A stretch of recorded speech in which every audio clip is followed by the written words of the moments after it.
Batameze neza kandi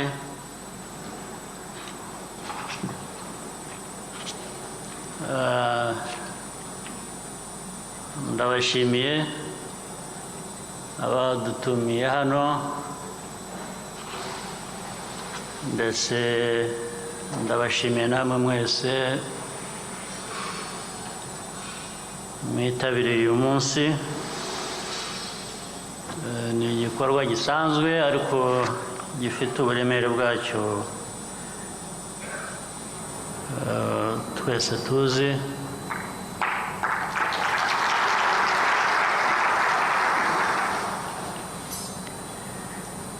Ndabanza gushimira n'abashyitsi baturutse mu mahanga hirya no hino, ari abaturanyi, ari n'ahandi kure. Mwakoze kuza kubana natwe kandi nzi ko benshi muri mwe musanzwe mubikora mutyo.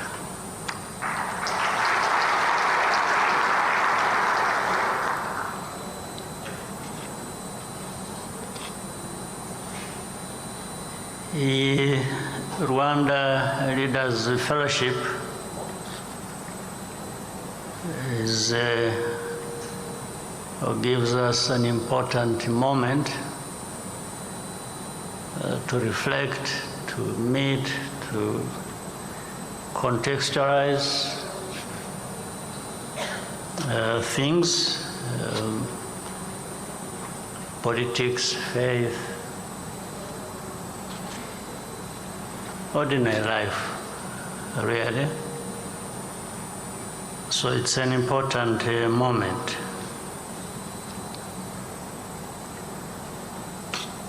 And I thank those who have taken the floor before me to speak to the gathering. There are important lessons to draw from what they told us.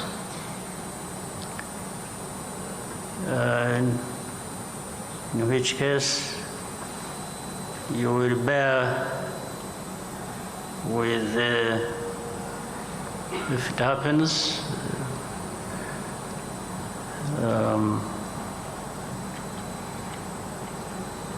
the disappointment in not finding the good preacher in me you were expecting. But I'll try.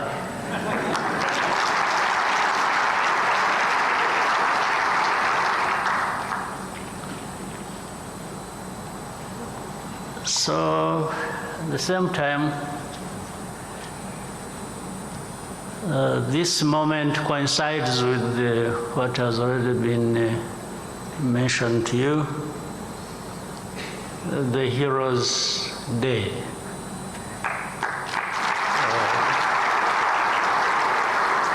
In fact, before I came here, I had to, that's why I didn't join you earlier.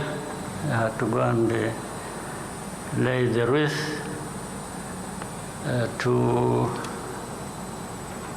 give respect to why the Heroes' Day was put there in the first place. So it's a good coincidence as well.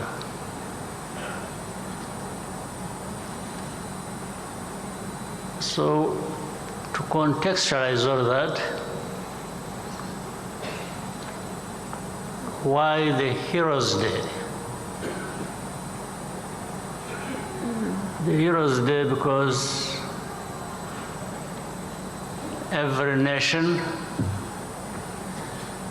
or people of this world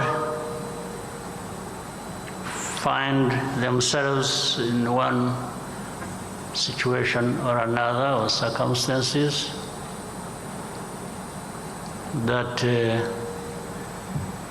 also informs and influences their actions and struggles. So this was a moment to remind us of our own struggle as a nation and what we have gone through, what we are going through, and what is expected of us in the end to triumph. Ibyo byose rero ni ibitwibutsa ko aho tugomba no guhera.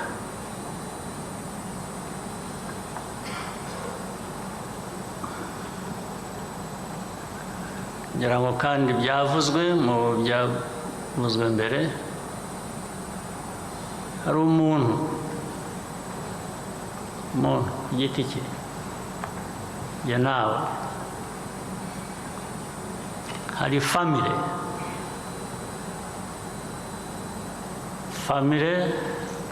ziduha kubaho, dukomokamo, cyangwa abandi bose bakomokaho. Hanyuma hari igihugu. It's the individual, it's the family, it's the nation. Byose bifitanye isano, kimwe gishyira ikindi. Iyo kimwe kitameze neza, ikindi ntikimera neza, ikindi ntikimera neza. Iyo tutameze neza nk'abantu giti cyacu, ntabwo imiryango yacu cyangwa iyo dukomokamo imera neza uko biba bikwiye. Iyo umuntu n'umuryango bitameze neza, sinumva ukuntu igihugu cyamera neza.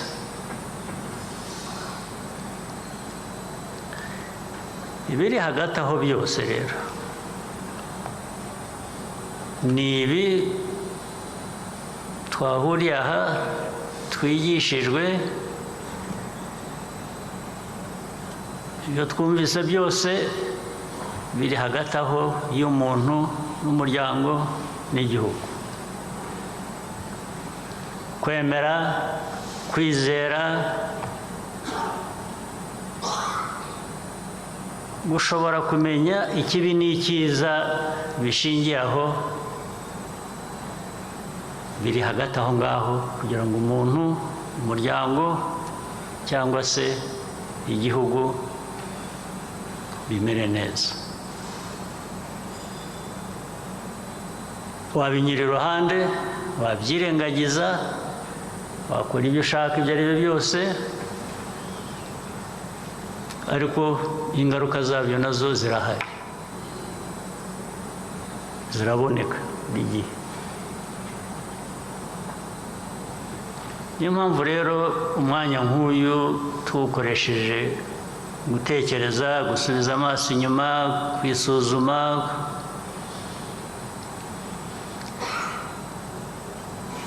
no kumenya ko turi ibiremwa muntu. Ubwabyo bifite icyo bivuze, niho bigarura ya mitekerereze yo kuvuga ngo ariko kiremwa muntu, uvuga ngo wararemwe. Ubwo rero hari ahandi ugomba kureba uko kuremwa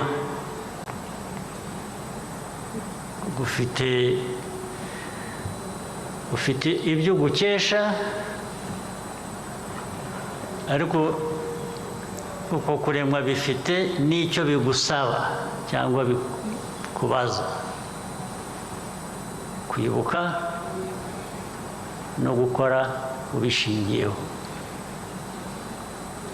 N'iri huriro turimo n'ibyo bitekerezo twagiye tubwirwa na benshi.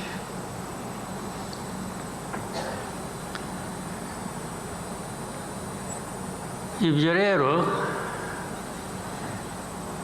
ndashaka kwihuta nkabigarura ku buzima bwa buri munsi. Hari wa muntu, hari wa muryango, hari na cya gihugu. Bifite imiterere yabyo, bifite uko bibayeho, ushobora kuba kwiza cyangwa bikaba nabi. Dushaka ko byaba byiza rero.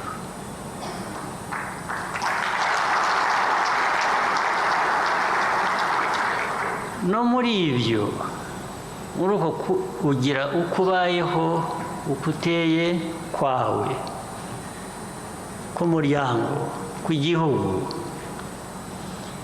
ibyo ni byo ugenda ushakisha uko byarushaho kumera neza. Ariko ntuzakore ikosa ngo wisangemo ko ukwiriye kuba undi utari wa wundi uri.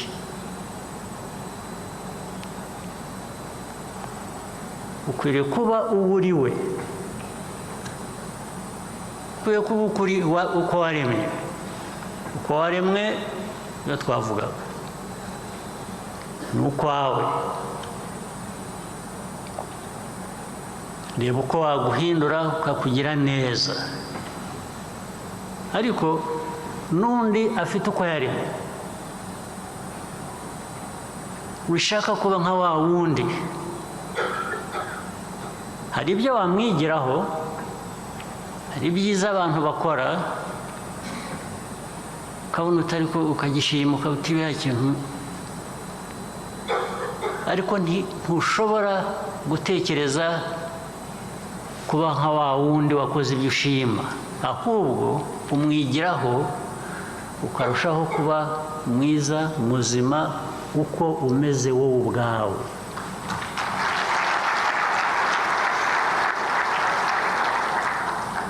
Umuntu ni uko, umuryango ni uko, n'igihugu ni uko nguko.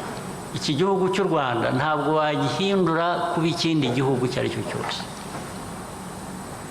Ntuzanabitekereze kuko si bizima ubwabyo. Ni nayo mpamvu ngo nashyizeho indi ngofero.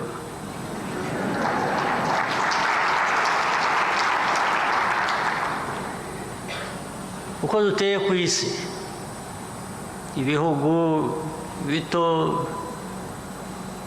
biri hagati, ibinini, ibikize, ibifite uko bimeze kose, bikomeye, bigize bite. Ntushobora gufata igihugu nk'u Rwanda ngo ugihindure uko ushaka, kuko si we wakiremye.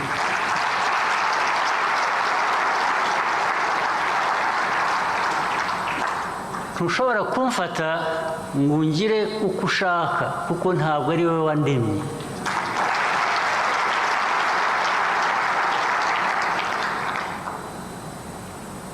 Intege nke rero akenshi aho zituruka ni bya bindi navugaga. Kutemera ukuri, ukuri, uko waremwe, ngo noneho ahubwo ugende uguteza imbere ukugira neza, ugashaka inzira y'ubusamo, hakaza ukubeshya ati ukwiye kumera utya, akaba ari byo utangira guharanira. Ubwo kaba kabaye kandi twebwe nk'igihugu uko kabaye turakuzi andi masomo waba ukeneye se ni ayahe usibye ibyo wabonye ibyakubayeho n'ingaruka zabyo ntuzagire na rimwe abana bacu urubyiruko benshi bari hano nabonye hari abavutse muri 1995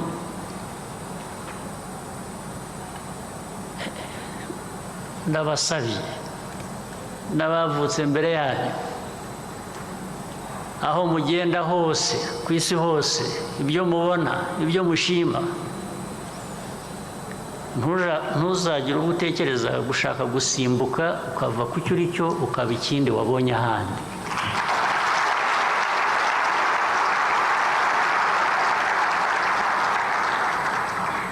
ntabwo kiramba ibyo ntabwo biramba ariko niyo byaramba ni nko kubaho utariho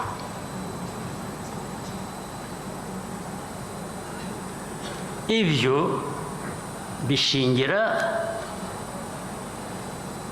uko twemera no muri ibi by'imyemerere y'amadini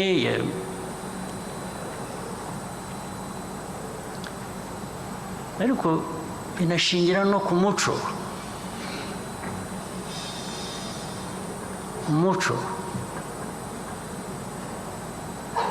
iyo wemera utemera bizima iyo ufite umuco ugerageza guhindura uko wabonye ahandi